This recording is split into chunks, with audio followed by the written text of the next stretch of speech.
Harry discute con su primo en un parque. Este se burla de Harry porque ha escuchado que mientras sueña, suplica y llora para que no maten a un tal Cedric, cosa que hace que a Harry le hierva la sangre. En eso, un dementor se aparece en pleno territorio Muggle, algo bastante extraño. El dementor alcanza al primo de Harry y comienza a succionar su alma, pero afortunadamente Harry convoca un hechizo Patronus, lo que le salva la vida. Cuando regresan a casa de sus tíos, vemos que el primo perdió una de las 3 neuronas que le quedaban y que Harry recibe una carta del Ministerio de Magia diciendo que ha sido expulsado de Hogwarts, argumentando que convocó un hechizo frente a un Muggle, por lo que los días de Harry por Hogwarts llegan a su fin. Los días pasan y Harry piensa que este será el final de su educación como mago, pero afortunadamente el profesor Ojo Loco y otras personas rescatan a Harry de su casa, le entregan una escoba y huyen del lugar. En el camino vemos cómo sobrevuelan con escobas lugares icónicos de la ciudad de Londres, como su Gran Río y el Palacio de Westminster, también conocido como las Casas del Parlamento, un lugar en donde el gobierno toma decisiones importantes. Esta toma es linda, pero también nos da un adelanto de lo que irá esta película. Quédate con esta idea porque será importante en un momento. Ojo Loco y compañía llevan a Harry hasta una especie de casa de seguridad oculta en la que se quedarán hasta que puedan organizar una audiencia con el ministerio para retirar la expulsión de Harry. Ahí Harry se reencuentra con el profesor Lupin, Ron y Hermione. Estos le explican que el lugar en el que se encuentran es el cuartel de la Orden del Fénix, una sociedad secreta que Dumbledore organizó la primera vez que pelearon contra Voldemort. Aquí Harry también se reencuentra con su padrino Sirius, a quien abraza con mucho cariño.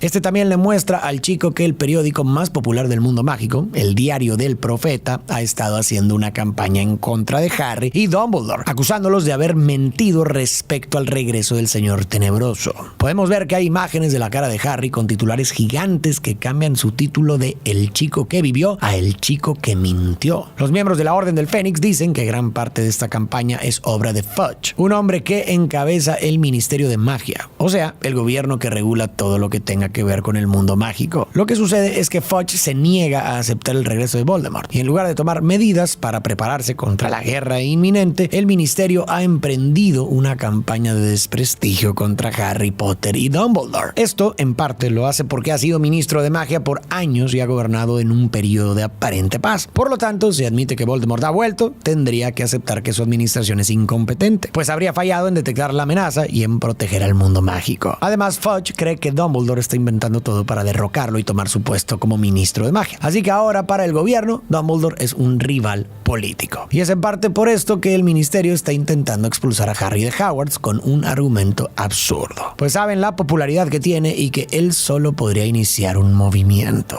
Y a ver, aquí quiero hacer la primera pausa. Si ves las películas de Harry Potter seguidas, puedes notar un patrón que se ha repetido hasta ahora. Estas siempre inician con una secuencia medio cómica de la cotidianidad de los Dursley. Es verdad que en la primera no, porque al inicio lo usan para darnos contexto, pero inmediatamente después sale la escena de los Dursley. Pero en esta quinta película esto cambió. Ya la primera secuencia ya no fue una secuencia cómica, sino que esa parte llega después. Esta vez todo arrancó con el mismo sentimiento con el que terminó la película anterior a causa de la muerte de Cedric y el regreso de Voldemort, con un tono gris, sentimientos de tristeza, seriedad, un ambiente casi lúgubre en el parque. Un aviso de que esta película será un tanto diferente. Por otro lado, en la escena donde Harry y compañía sobrevolaban Londres en escobas, hubo un detalle visual que refuerza la nueva dirección. Por primera vez se nos mostró Londres con naturalidad. Sí, ya se sabía que la historia transcurre aquí, pero esta vez se nos presentó la ciudad como un lugar que comparte el mundo mágico y el mundo real, por decirlo de alguna forma. Además, hubo un lugar en específico de la escena que nos mostró con especial atención, y este fue el Palacio de Westminster. Este lugar, dentro de sí, alberga al Parlamento británico. Esta es la institución central del sistema democrático británico. Su función principal es hacer las leyes, supervisar al gobierno y representar los intereses de la ciudadanía. Y para mí esto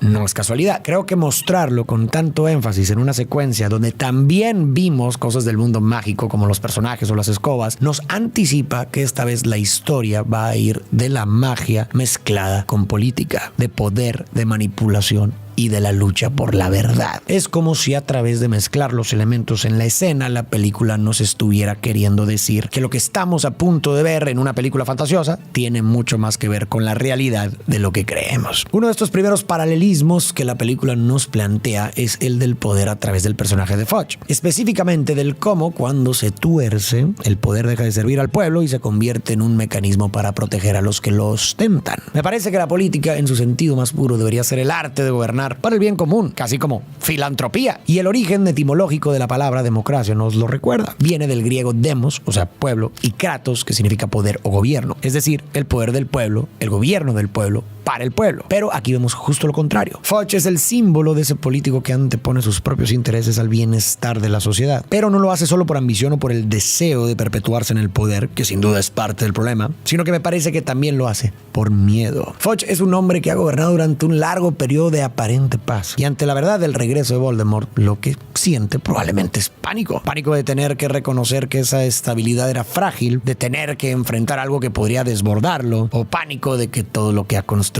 se derrumbe. En lugar de ser un líder que actúa con responsabilidad y valor, Foch se convierte en un líder que prefiere taparse los ojos y mentir. Porque reconocer que Voldemort ha regresado significaría aceptar que su gobierno ha fallado, que no supo ver la amenaza a tiempo y que no supo proteger a su pueblo. Entonces Foch decide velar por sus propios intereses en lugar de por los de su gente. Y para esto recurre a los mismos métodos que han sucedido en la realidad y han usado los regímenes autoritarios a lo largo de la historia. En esta película veremos principalmente dos. Primero, controlar los medios de comunicación a través del diario El Profeta, y el segundo, infiltrarse y controlar el sistema educativo a través de Dolores Umbridge, la que será la gran antagonista de esta historia. Esto con la intención de mostrarnos que el verdadero peligro puede estar en otras cosas, más allá de la oscura y tenebrosa figura de Voldemort. También puede estar en el poder que, por miedo o ambición, prefiere negar la realidad antes que admitir sus errores y proteger a los suyos. El momento de la audiencia de Harry llega. Afortunadamente, Dumbledore interviene para ayudar a Harry y gracias a su increíble defensa logra hacer que se le retiren los cargos. La noche del inicio de clases finalmente llega. Se da el clásico banquete ceremonial donde Dumbledore presenta a la nueva maestra de defensa contra las artes oscuras, la profesora Dolores Umbridge. Mientras Dumbledore habla, Dolores lo interrumpe. Esta se levanta para dar un discurso a todos los estudiantes, en el que dice que el progreso por el simple acto de progresar no puede continuar, que hay que preservar lo preservable, perfeccionar lo que se debe perfeccionar y eliminar las prácticas que deberían de estar prohibidas. Umbridge es una mujer que siempre viste de rosa, tiene una sonrisa perturbadora que nunca se borra de su rostro y también trabaja en el Ministerio de Magia, lo que significa que oficialmente el ministerio ha comenzado a meterse en los asuntos de Hogwarts. Harry no la pasa nada bien en este regreso a clases, tiene constantes sueños con escenas de Voldemort en lugares raros. Muchos de sus compañeros piensan que tanto él como Dumbledore son unos mentirosos a causa del periódico. Dumbledore activamente está ignorando y evadiendo a Harry y la profesora Umbridge comienza a jugar sus cartas. En su primera clase de defensa contra las artes oscuras les entrega libros nuevos revisados, escritos y aprobados por el ministerio, donde notan que el nuevo plan académico no incluye saber hechizos de defensa reales ni prácticas, simplemente incluyen teoría, por lo que nadie sabrá defenderse en caso de que sea necesario. Y en consecuencia, Dolores lo cita en su oficina para ponerle un castigo, y este es escribir "no debo decir mentiras". El problema es que Dolores le da una pluma mágica que provoca que el mensaje se grabe como una cortada de cuchillo en la piel de Harry. Esto, en esencia, tortura. Pero Dolores no grita, no lo amenaza con fuerza ni con su imponente figura. Simplemente sonríe y disfruta de ver cómo tortura a su alumno para que no vuelva a rebelarse ni a cuestionarla frente a los demás. A pesar de estar de regreso en Hogwarts, Harry se siente más solo que nunca. Así que de vez en cuando le escribe cartas a su padrino Sirius, a quien añora y extraña. Las cosas empeoran cuando, por decreto del ministerio, Umbridge es ascendida al puesto de inquisidora de Hogwarts. Esto con el objetivo de tomar el control e imponer aún más reglas. La mujer comienza un régimen muy estricto con reglas absurdas, control de la enseñanza en todas las materias y el despido injustificado de algunos profesores. Todo con el respaldo del mismo gobierno. Harry y sus amigos saben que Voldemort está preparando un ejército y mientras él y los demás estudiantes siguen sin aprender a defenderse, no podrán pelear cuando la guerra inevitablemente suceda. Mientras discuten esto, los protagonistas escuchan por la radio a Foch dando un mensaje a la ciudadanía. En este afirma que ha habido desapariciones y muertes de magos, pero declara que toda la investigación del gobierno ha concluido que el culpable de esto es Sirius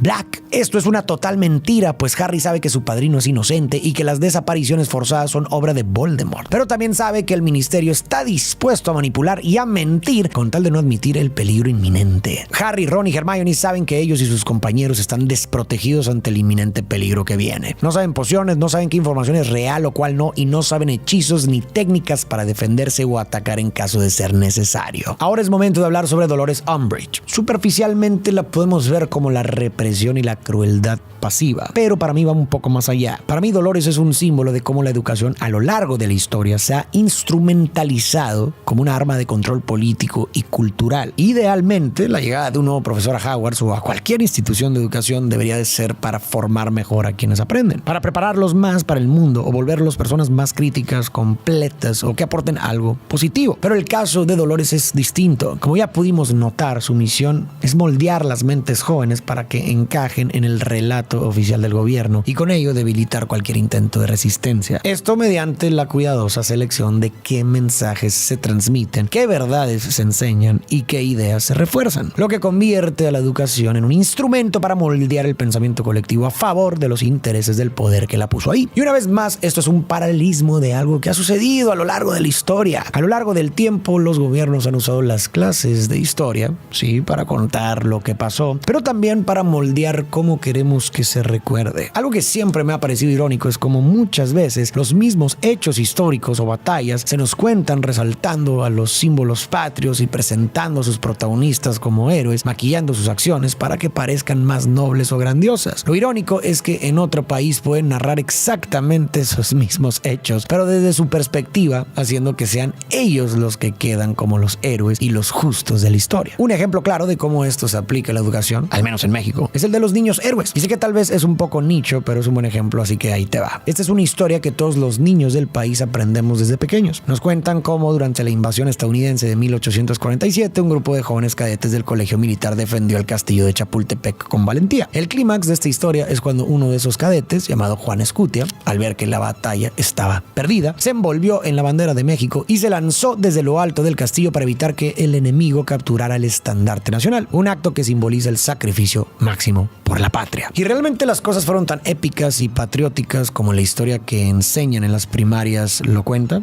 Bueno, pues no del todo. El relato comenzó a tomar forma en 1871 cuando se erigió el primer monumento a los cadetes caídos y sobre todo durante el gobierno de Porfirio Díaz, que promovió la historia como parte de la construcción del nacionalismo mexicano. Historiadores como José Villalpando y Pedro Salmerón han dicho en algunos de sus libros que lo más probable es que los cadetes murieran defendiendo el castillo en combate y ya, pero que la escena del salto heroico con la bandera fue más que nada un recurso para que las nuevas generaciones crecieran creyendo que morir por la patria es el acto más noble que uno puede realizar. Y claro, en este caso podríamos decir que es un ejemplo inocente, incluso bien intencionado, porque busca inspirar amor por el país. Pero el problema es que esta misma estrategia llevada a un extremo puede llegar a ser muy peligrosa, en especial porque el control de la educación y de la historia no siempre busca generar unión u orgullo. A veces busca sembrar odio, justificar violencia o legitimar abusos. Por ejemplo, en la Alemania Nacional Socialista, alrededor de 1933, los planes de estudio tuvieron algunos cambios. El gobierno alemán intentó controlar las mentes de los jóvenes e introdujo las creencias nacionalsocialistas en el plan de estudios escolar. Gran parte de la biología se convirtió en ciencia racial que justificaba la exclusión y persecución de judíos,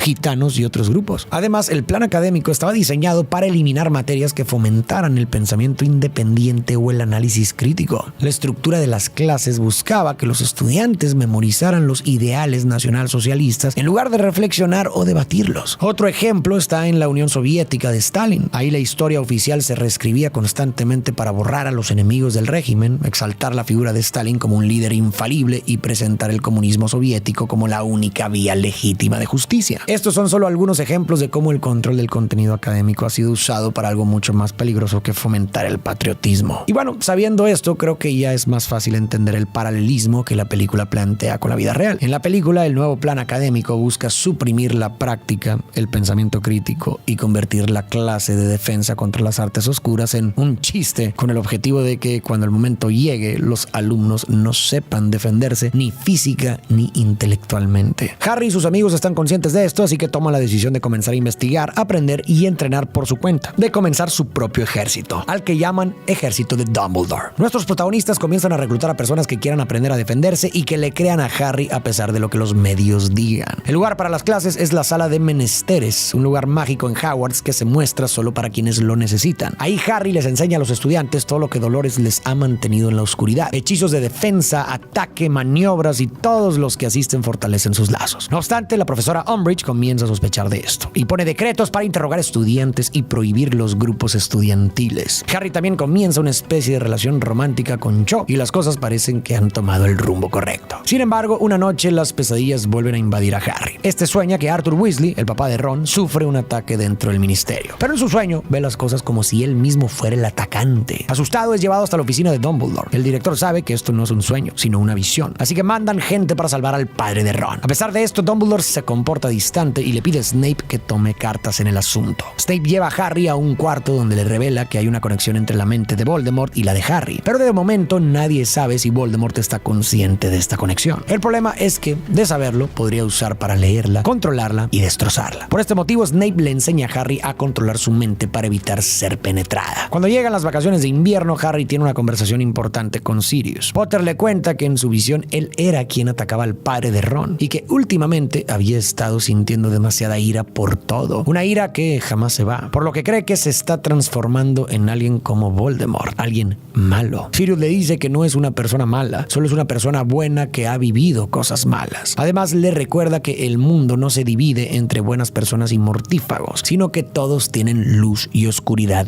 dentro de nosotros. Pero lo que verdaderamente importa es a la parte que obedecemos. Eso es lo que en realidad somos. Antes de irse, Sirius le dice a su sobrino que cuando todo esto termine serán una familia hecha y derecha. Después se dan un abrazo y se despiden. A los pocos días se da a conocer la noticia de que ha habido una fuga de 10 prisioneros de Azkaban. Esto claramente es obra de Voldemort para fortalecer su ejército. Pero el periódico maneja la noticia como si Sirius Black hubiera sido el orquestador de esta obra. Y con esto que acabamos de ver, es momento de introducir la segunda herramienta de control político que la película nos presenta: la manipulación de la información. Por allá de 1988, un par de hombres llamados Edward y Noam Chomsky escribieron un libro llamado Manufacturing Consent. El libro, a rasgos muy generales, explica cómo los medios funcionan como un aparato de control ideológico. Filtran y moldean la información de manera que sirva a las élites políticas y económicas. Esto no lo hacen a través de censura directa, más bien de una forma más sutil. Lo hacen mediante mecanismos como la selección de temas, el encuadre de los debates y el énfasis o el silencio sobre ciertos hechos. Esto también plantea de manera indirecta que no existe tal cosa como un medio de información neutro, porque alguien siempre tiene que pagar la tinta que escribe las noticias. Porque sí, hay medios que abiertamente se declaran de derecha o de izquierda, lo sabemos, lo reconocemos y lo leemos sabiendo de qué lado están. Pero también están esos que se jactan de ser neutrales, objetivos, sin ideología, y aquí es donde hay que ser muy críticos. Al final, un periódico, un canal o página de noticias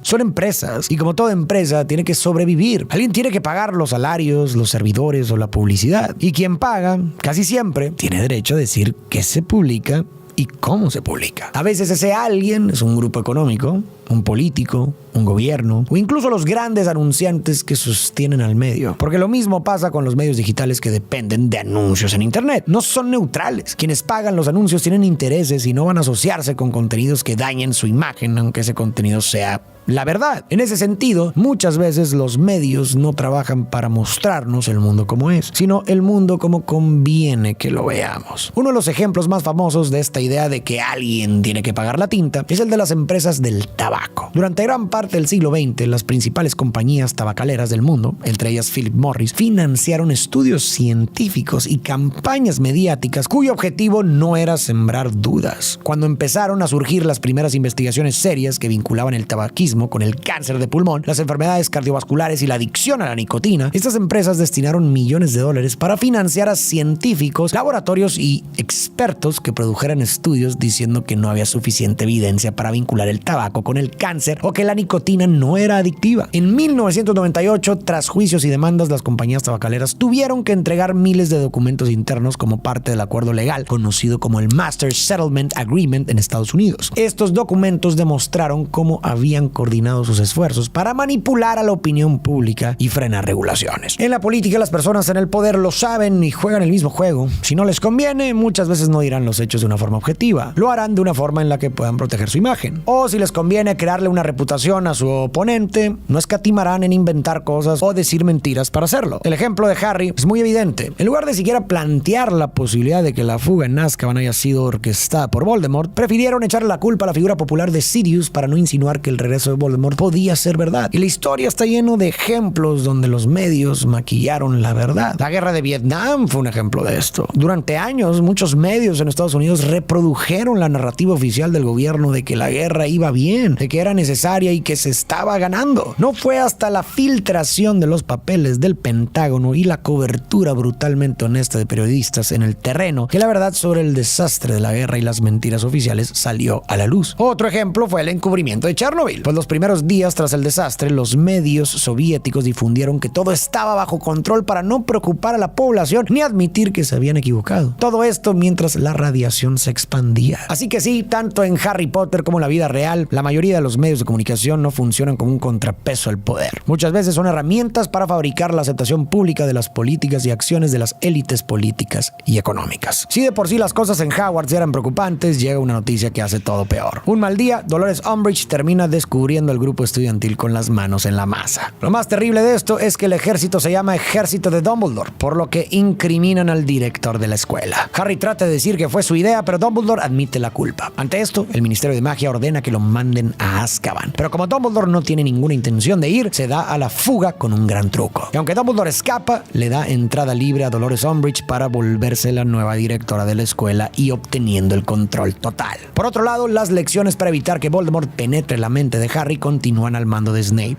Pero harto de la invasión a sus recuerdos, Harry le regresa el hechizo a Snape y ahora es él quien tiene acceso a sus memorias. En ellas ve que su padre y Snape estudiaron juntos en sus juventudes en Hogwarts, pero el padre de Harry disfrutaba de molestar, acosar y atormentar a Snape, lo que claramente causó un resentimiento hacia el padre y su hijo. Los hermanos de Ron deciden que su futuro no está en la escuela, así que sabotean un examen de Umbridge demostrando que nadie la quiere ahí. Pero mientras esto sucede, Harry comienza a tener visiones sobre que Sirius Black está siendo torturado por Voldemort en la sala de las profecías, la cual está dentro del ministerio. Por esto decide actuar e ir a buscarlo. Al intentar escapar del castillo, Dolores los intercepta. Ya está tan zafada que incluso trata de torturar a Harry, pero Hermione suelta algunas mentiras para llevarla hasta el bosque oscuro, donde los centauros y un gigante primo de Hagrid la capturan y la arrastran hasta las profundidades del lugar. Con Dolores fuera, es momento de buscar a Sirius. Harry una vez más intenta convencer a sus amigos de que no los quiere poner en peligro y prefiere hacerlo solo. Pero Neville, Luna, Ron, Hermione y Ginny lo detienen y le recuerdan que el ejército que formaron era para hacer el bien juntos. Sus palabras lo convencen y todos salen a rescatar a Sirius. Al llegar a la sala de profecías descubren que todo fue un engaño. Las visiones de Harry fueron provocadas por Voldemort para atraerlo y conseguir que le entregue la esfera de la profecía que solo él puede tomar. Rodeados por mortífagos, los chicos usan lo que aprendieron y pelean. Aunque se defienden bien, los mortífagos son más poderosos y capturan a los amigos de Harry. Lucius lo amenaza con eliminarlos si no entrega la profecía. Cuando está a punto de hacerlo, Sirius y los miembros de la Orden del Fénix aparecen y comienza una feroz batalla. Los más jóvenes logran salir, pero Harry se queda peleando junto a su padrino. La pelea parecía ganada, hasta que repentinamente Bellatrix, desde lejos, elimina a Sirius, la única familia que quedaba de Harry. Sus ojos se llenan de ira mientras persigue a la mujer por todo el ministerio. Este logra derribarla y dejarla indefensa. El coraje se nota en su rostro y en eso la voz de Voldemort comienza a sonar en su cabeza, diciendo: ¿conoces el hechizo para eliminarla, Harry? Se lo merece, solo tienes que decirlo. En eso, el mismo Voldemort aparece, pero Dumbledore también entra en la habitación. Dumbledore aparta a Harry y comienza a librar una batalla contra Voldemort, probablemente los dos magos más poderosos vivos en ese momento. Aunque Voldemort por momentos es más fuerte, Albus logra plantar cara a cada ataque. Al ver que no podrá contra él, Voldemort desaparece del lugar, pero comienza a incrustarse en la mente de Harry, lo que hace que el chico caiga al suelo. Sus ojos se ponen verdes como los del Señor Tenebroso, y su voz cambia a la de él mientras le dice a Albus: perdiste, anciano. En eso, los recuerdos negativos que ha vivido Harry invaden su mente. El día de la muerte de sus padres, los dementores, la muerte de Cedric, la muerte de Sirius, el ataque contra el padre de Ron y todos los momentos donde se ha sentido solo. Escucha cómo Voldemort le recuerda lo débil y vulnerable que es, a la par que Harry tiene visiones viéndose al espejo convertido en Voldemort. Mientras Harry delira en el suelo, Dumbledore le recuerda: no importa lo parecidos que sean, sino cómo se diferencian. Desde el suelo, Potter ve cómo sus amigos llegan al lugar, y al ver ver sus rostros, más recuerdos comienzan a invadir su mente. Pero estos ya no son tormentos, sino paz. Recuerda abrazos con Hermione, la sonrisa de sus padres en el espejo encantado, el reencuentro con su padrino, las noches de risas con Ron y a todas esas personas que ha hecho de su vida, que hasta ahora había sido una tragedia, algo digno de vivirse. Harry retoma el control de su mente y le responde a Voldemort: tú eres el débil, jamás conocerás el amor o la amistad, y lo único que siento por ti es lástima. Después de luchar y pensar en esos momentos pequeños pero significativos,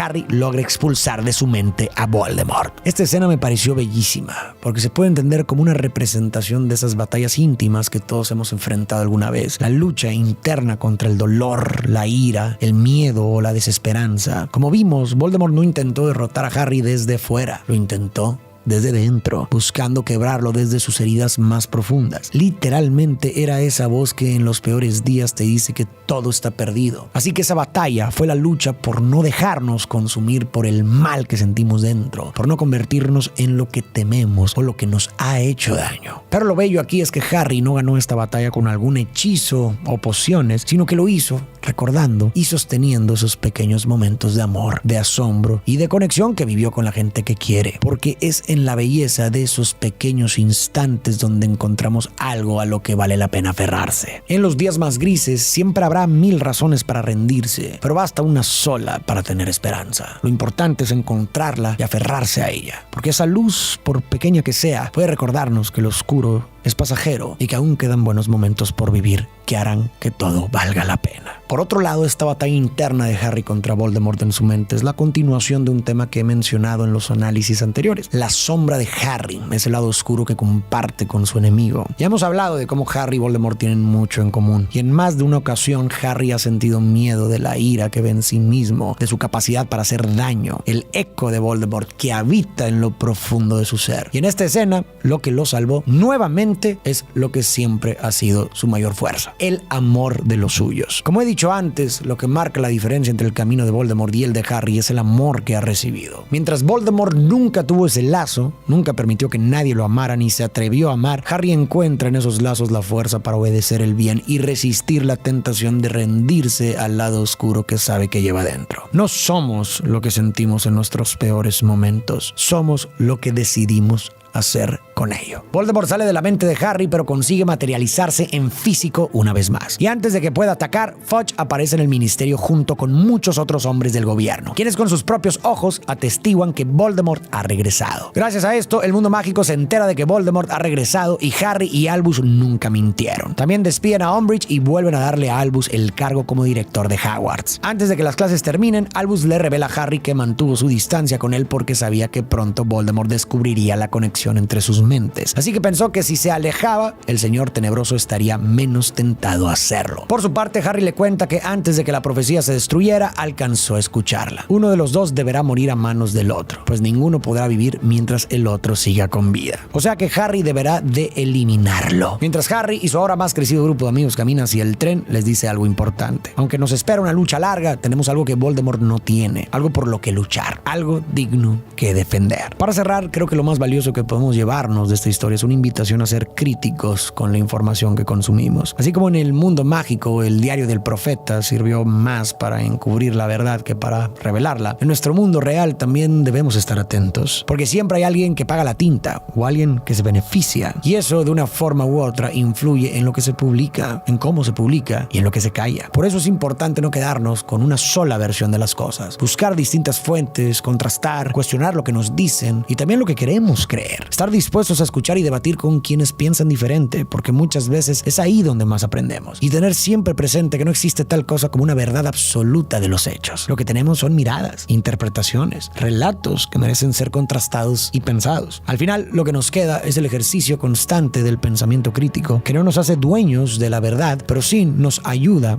a no ser esclavos de lo que otros quieran que creamos. Para ti que llegaste hasta el final, muchísimas gracias por ver el video completo. Quiero agradecerte también por todo tu apoyo y recordarte que si no te has suscrito a mi canal, lo hagas en este momento. La verdad me apoyarías bastante y así también te aseguras de no perderte ninguno de mis videos. Sin más, tú y yo nos vemos en el próximo video.